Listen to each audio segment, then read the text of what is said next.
Okay guys, second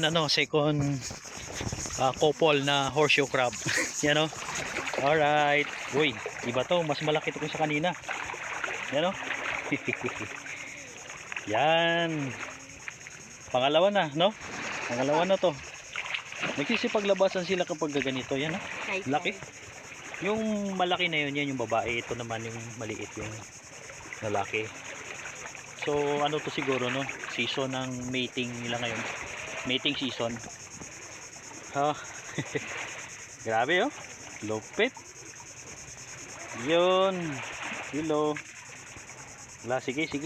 Lakad kayo, lakad. Magparami kayo, magparami. Yan. Yan yung ating horseshoe crab.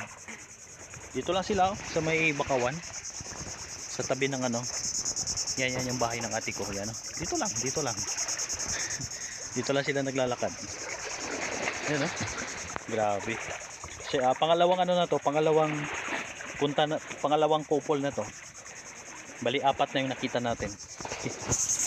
Ayan. Sige. Bye.